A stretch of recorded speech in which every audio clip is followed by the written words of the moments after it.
Ketika kita mengikuti apa yang firman Tuhan katakan, tentunya ada resiko. Resikonya adalah setan dan malaikat-malaikatnya, bahkan agen-agennya akan menyerang kita, membuat kita tidak berdaya. Tetapi itulah resiko ketika kita mengikuti firman Tuhan, mengikuti apa yang Alkitab katakan.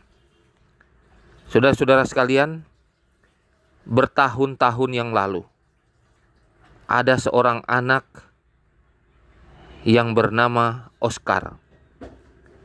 Anak ini baru SMP, memiliki ada 4 orang kakak atau abangnya, dan dia di dalam beberapa waktu mengikuti kebaktian kebangunan rohani.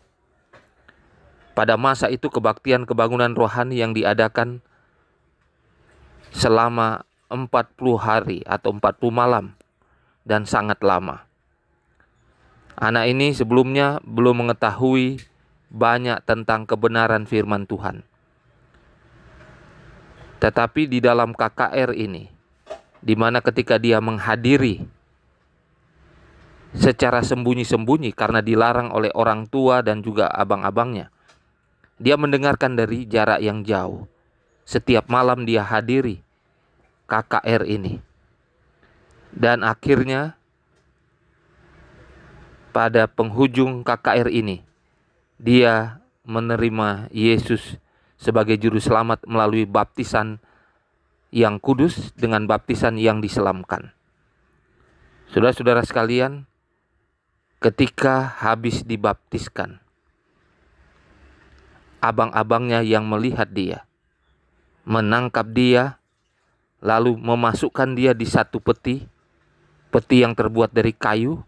Lalu peti ini disiram dengan minyak tanah pada saat itu, dan akhirnya dibakar.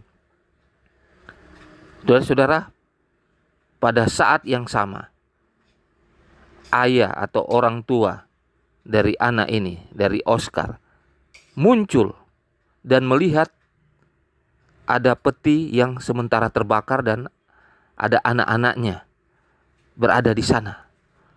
Dengan cepat dia mengambil peti itu lalu dia buang di sungai yang ada di sekitar situ. Setelah dipadamkan, orang tua ini membuka peti itu dan dia dapatkan anaknya yang hampir saja mengalami kematian oleh karena dibakar di dalam peti oleh abang-abangnya. Saudara-saudara sekalian, ketika kita mengikuti kebenaran, apa yang dikatakan oleh firman Tuhan, kita akan mendapatkan penganiayaan, cemoohan yang asalnya dari setan dan agen-agennya. Semua yang berusaha untuk menyerang kebenaran Tuhan, menyerang orang-orang yang menerima kebenaran Tuhan, semuanya berasal dari iblis, dari kejahatan. Dan itu sudah diberitahukan oleh firman Tuhan.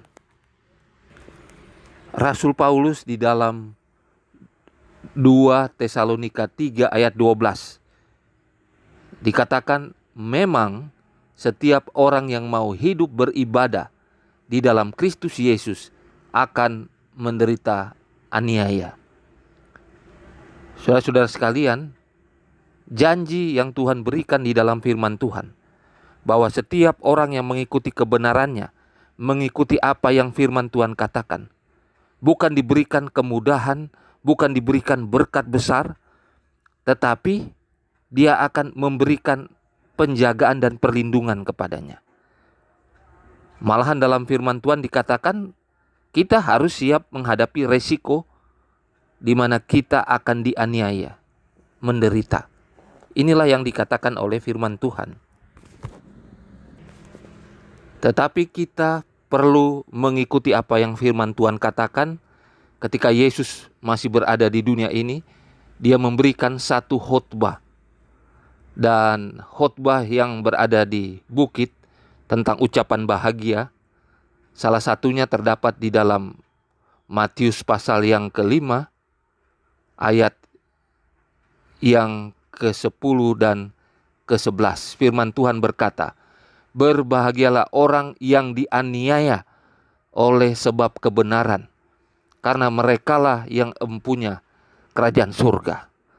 Saudara-saudara sekalian, mungkin saja ketika kita mengikuti kebenaran sekarang ini, kita merasakan banyak penderitaan, banyak masalah yang datang kepada kita. Tetapi janji firman Tuhan yang Yesus sendiri katakan, bahwa kita akan mewarisi kerajaan surga.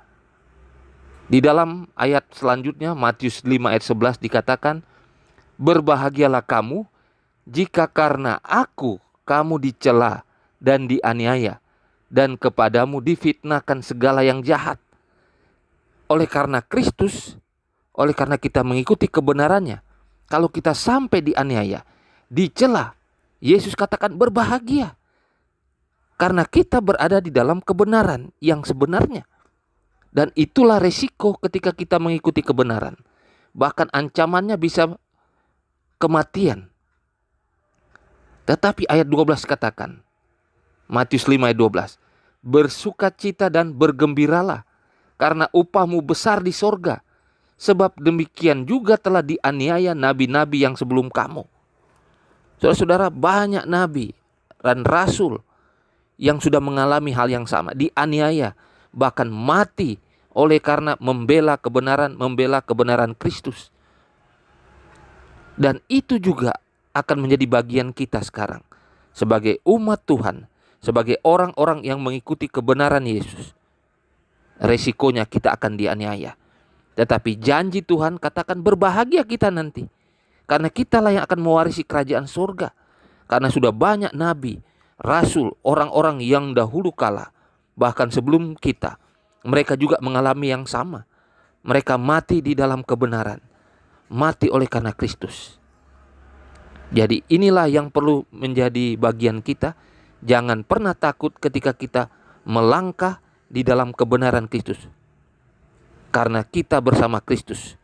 Kalaupun Tuhan izinkan kita mati di dalam kebenaran yang kita terima, berbahagialah.